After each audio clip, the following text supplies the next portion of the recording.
Mike takes the stand at his first-degree murder trial, which is not surprising considering what a narcissist he was.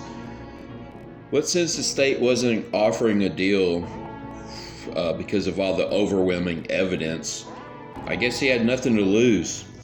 Under her road, there's this wood line, so you can't really see the house. Like, it's like a glow coming from it. Turned around and actually went down the driveway. There's fire coming from the backyard. There's this big fire in the backyard. Like, this fire's huge. And I look over and I see Kyle standing by the fire. I can see Kyle. I can't really tell it's him, but just by his body shape, I can tell that's him. And as you can see, we're off to a great start. He can see Kyle. I can't tell it's him, but by the shape, I can tell it's him. We're already into doublespeak, and this is a bad habit he has. The story is so convoluted with so many characters. It does take a while. You got to listen to each of their interrogations, look over court transcripts. You can watch some actual court testimony on YouTube. But it takes a while. You hear the lies. The detective comes in and says, okay, we heard this. And they're like, all right, fine, I'll tell you what happened. But Mike's going to play the mentor. He's the most perfect young gentleman just here to guide teens. We pull in. I get out. I come around the side window. And I done smoked my whole pack of cigarettes. And I asked him for a couple cigarettes. And my dad. I asked for a couple cigarettes before I left.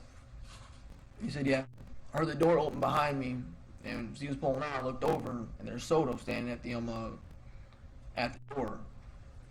I walk in. I don't even think I talked to him. I'm so, I don't know how to put it. I feel like such crap. I just want to go to sleep, I blow past him. I walk in the living room. Well, before I walk in the living room, I notice I see Charlie. She's sitting there scrubbing the floor. She got this bottle of bleach with her. I don't know if she was using a rag or a scrub brush, but she's scrubbing the floor.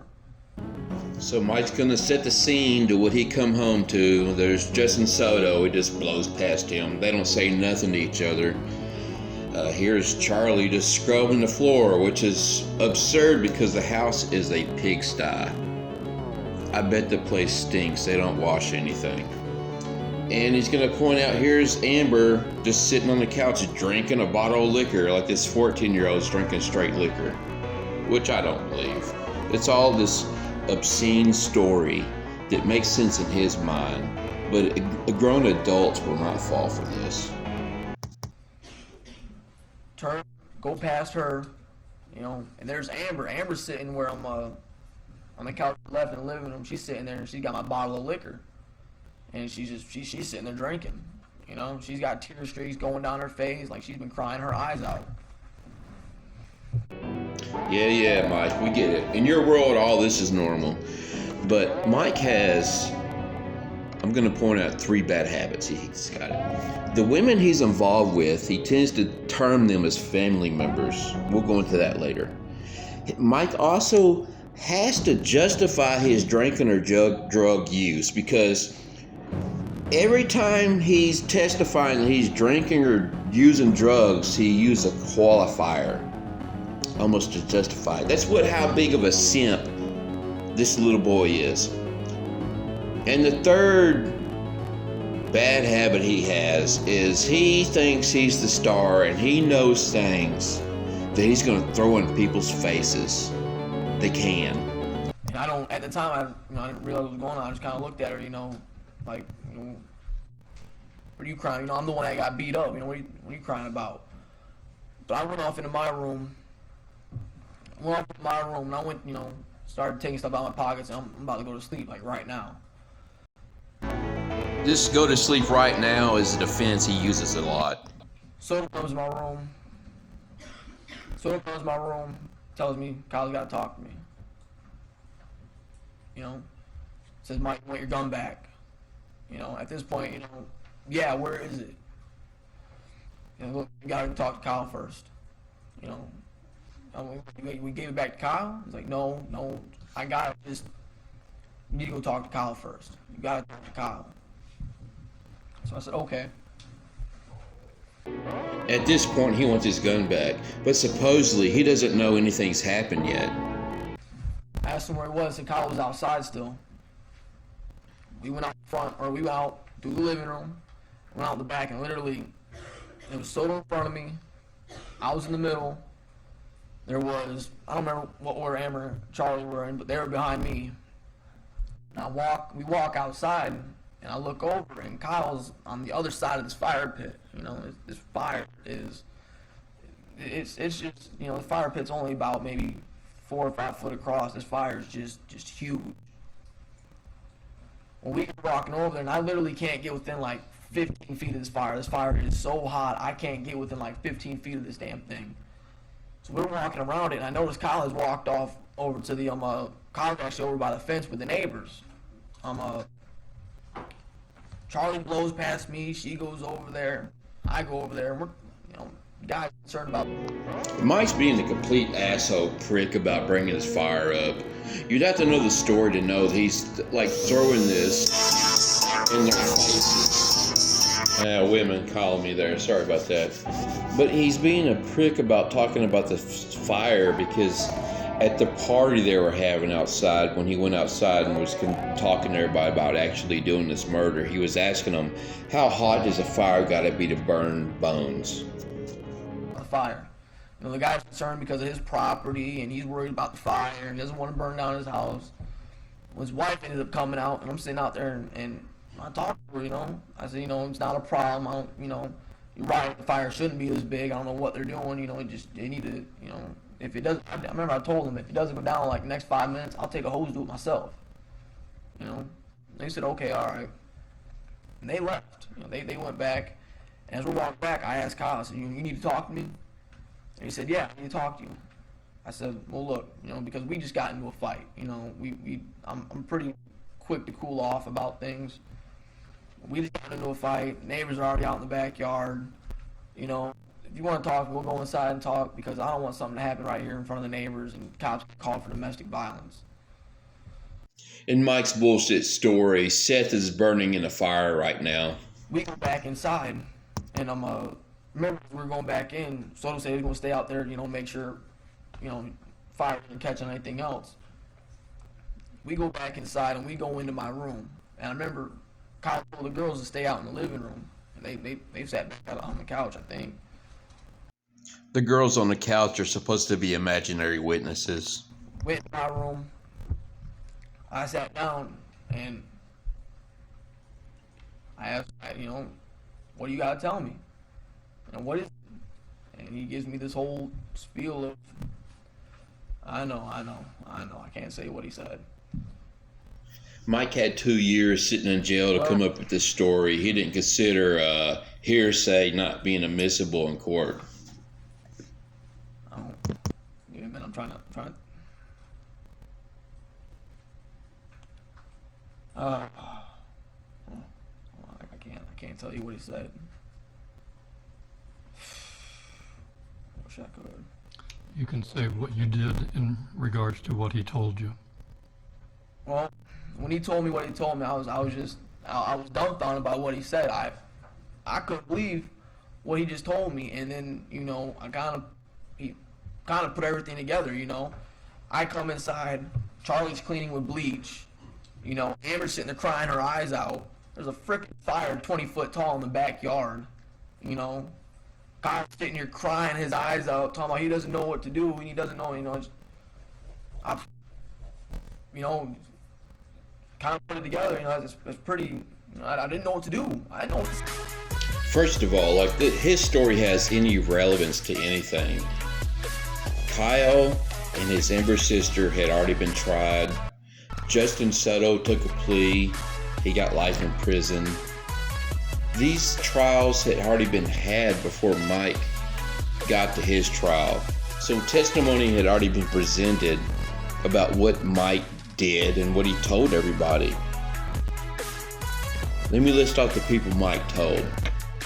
Not only the 4 people that were involved knew, and I don't even know who they told, but Mike told his girlfriend, his girlfriend's brother, that girlfriend's dad and his girlfriend.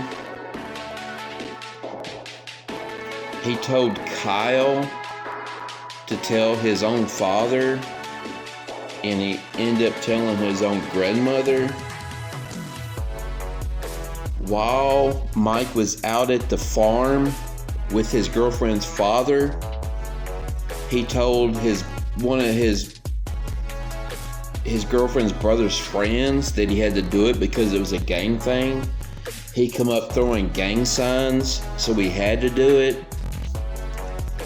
On top of the damn neighbor out there, he told he murdered somebody. He never said Seth's name. But Mike told so many people before he was even arrested, it's hard to believe that he did not tell nobody he was in jail with.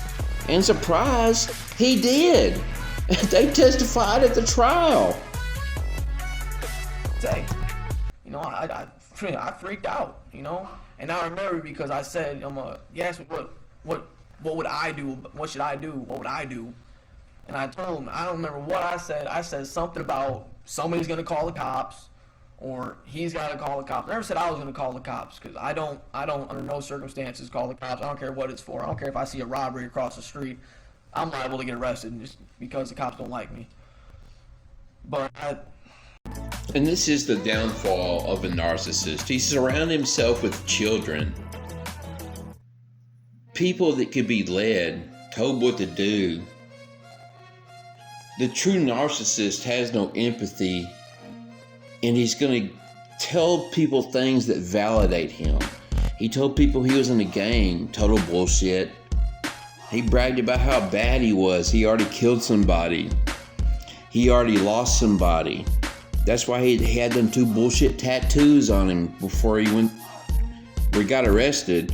It looked like it was part of that can that blew up in his face, but it was 2 little tattoos that faded out over 10 years. They faded out. He did it so light anyway. True beta. He was going to try to claim 2 murders for one that he had verified with his little bullshit gang. I don't remember what I said, somebody's gonna call the cops, or he's gotta call the cops, but when I told him that, he freaked. He freaked, because he thought I was gonna call the cops on him. And, you know, got to threatening me, talking about if I call the cops, he's gonna say I did it. You know, what are you talking about? You know, I'm not going to jail for you, I'm not going to jail, I'm not doing that, I'm not going down. You know, what are you talking about? You know, he's talking about, you know, it's either you're gonna help us or you're against us. You know, either you're gonna help us or you're not. You know, you're already in on it. You're already here. You know, it's too late to back out. And And part of a narcissist thinking when he surrounds himself with morons is that he can convince anybody of anything. That's what they're used to.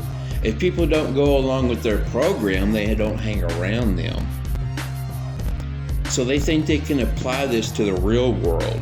So he thinks he can come up with this little story and go into court and say this. So he's like, oh, I was scared. Kyle said he would say I did it. So I was like, oh my God, if you say I did it, that means I did it. And I gotta go along with it because I'm scared. And Kyle was the only one that showed any remorse, truly. If anyone should be out of prison, it's Kyle. Not that fucking Charlie Ely who provided the home for them to do this murder. And the audacity of this son of a bitch that shot this 15-year-old boy. They could not do it alone. That actually needed a gang of boys to get this accomplished because Seth almost got away. He got shot twice. Kyle and Justin's beating him with a stick and he still got out of the house. It took me literally 20 minutes to calm him down. And it wasn't until that point that I was actually scared for my life. Just, here I am all beat up, I'm drunk, I'm high, you know, I'm all kinds of messed up right now. I couldn't fight off a flea right now. And here he is, 240 pounds, standing up, puffing his chest out, swinging his arms around, talking about, that he's not going to jail for me, I'm liable to be the next one in the fire pit, I'm scared like hell. I'm not gonna lie, I was. And I'm sitting here and I'm It's your big moment. Can you give us some tears? Let me see him run. I tried telling him, I'm not gonna call the cops on you, man. I care about the kid. I do. I still do. And I tried telling him, I'm not gonna do that to you. And he told me, you're either with us or you're against us. And I told him, I said, man, look, you're high, you're tweaked out of your mind. I'm not in the right state of mind. You're not in the right state of mind. You just need to slow down. You need to stop. Don't do nothing else. I said, man, look, before you do anything else, you need to sober up.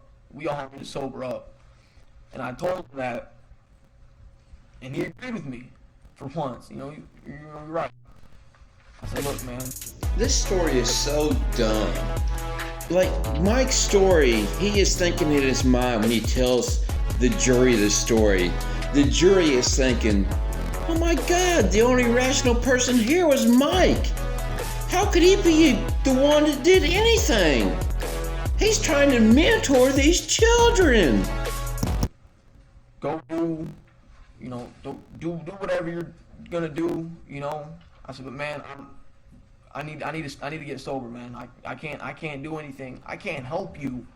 I can't help this situation, period, like this. I told him, I said, look, morning, sober up. We'll figure all this out. We'll figure this all out. He says, all right. I said, well, look, go tell Soto to come in here. He leaves. Soto comes in. Well, as soon as Soto comes in, so do the girls. And the girls are right out there listening this whole time. They're sitting right there in this couch, probably from me to that chair right there. And they heard everything that he said to me. Heard Kyle going off on me, and they come back in, and I asked him, what the hell? What happened? And she's sitting here crying, Amber's sitting here crying, talking about she didn't mean for that to happen. Objection, hearsay. Sustained. Yeah, that hearsay's a bitch, Mike. That jailhouse lawyer you've been talking to didn't mention that, did he? Oh, man. She's sitting here crying. I felt bad for her. I'm not gonna lie, I felt bad for her. I really did. I felt terrible. She's sitting here crying her eyes out. And I feel helpless. I don't know what to do. I ended up asking Soto. I ended up getting told that the gun was underneath the house. That when Kyle was reloading it, he set it down, and that he grabbed it and he threw it underneath the house before Kyle came back into the house. Said he didn't know what was going on. He said he didn't know why he was reloading the gun, but when he seen it, he just, when he wasn't around it, he took it and he threw it underneath the house. Because Kyle's, the hole in the bottom of the floor is only about that big. And there's no way Kyle's getting down in there. There's no way anybody other than like me or the girls would be able to get down in there. So he threw it underneath the house. Mike was such a fucking idiot to take the stand. If he would have just let his attorney do what he was paid to do and leave some mystery about it, I don't even think that would have helped anyway.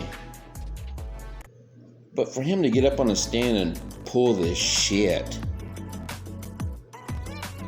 it just made him look more guilty.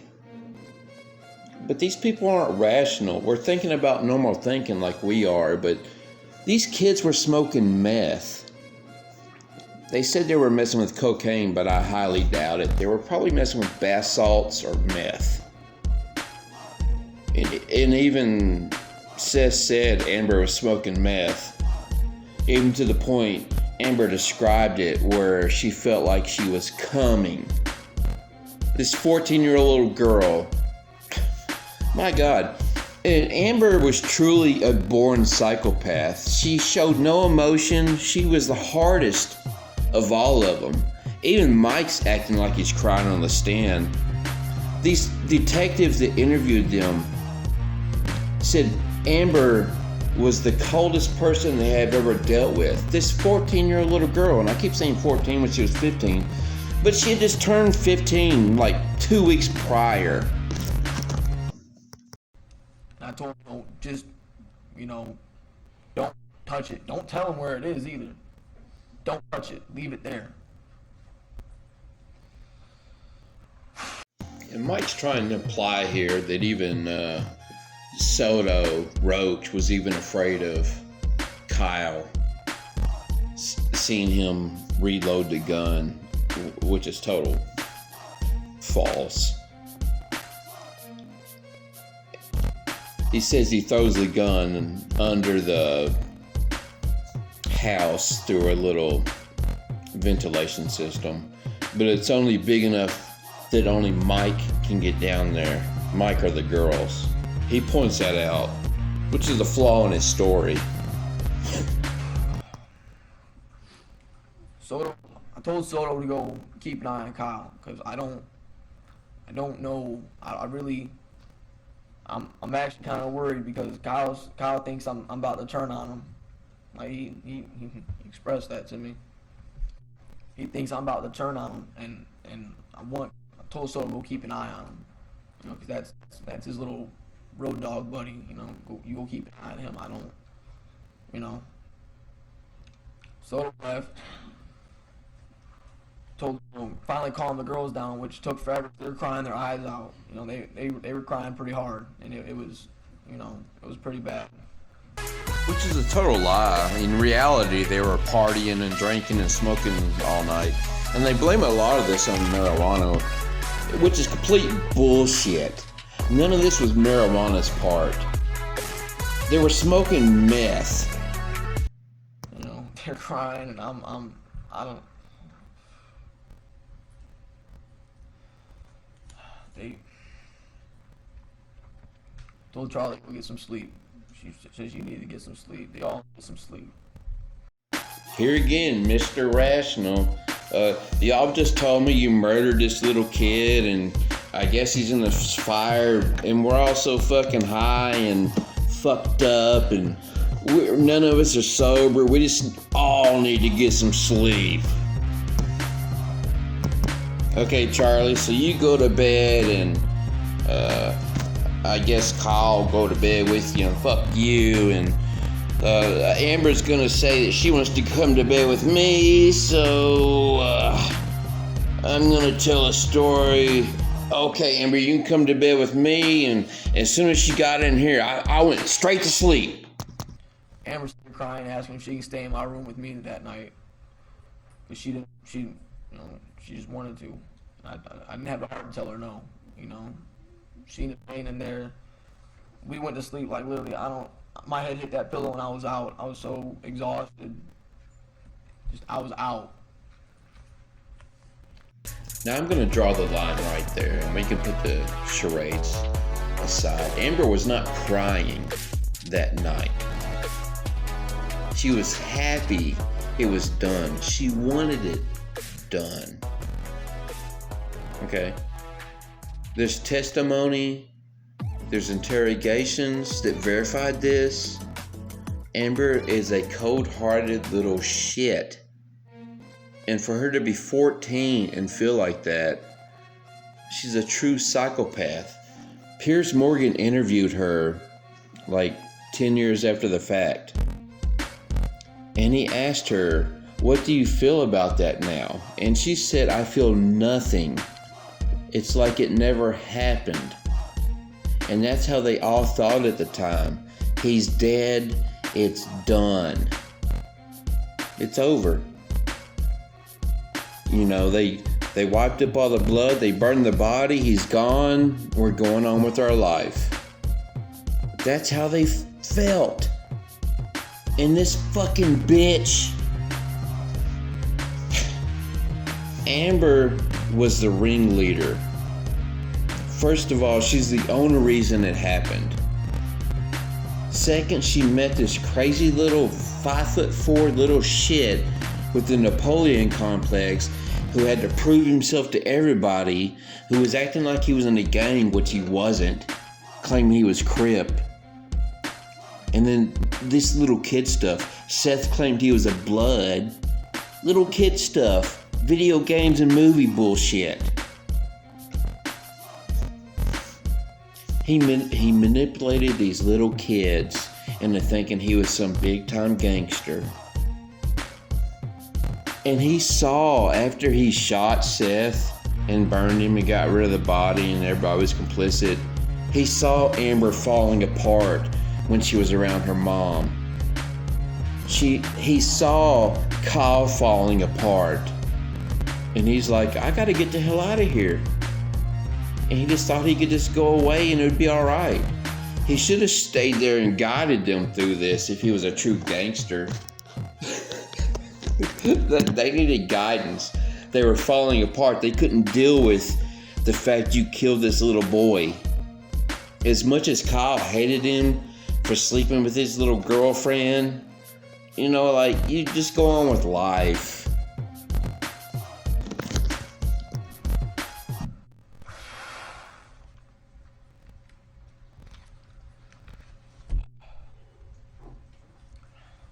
Next morning, I woke up.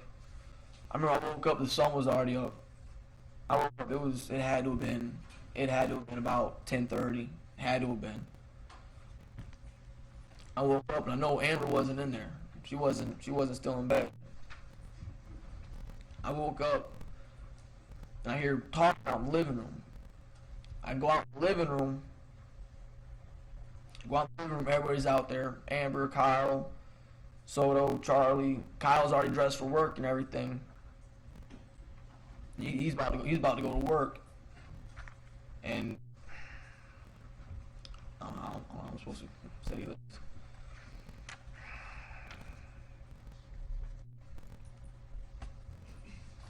They say they got it all figured out already. That they know. Lies. Stay tuned for part 2. Like and subscribe. Share to your friends.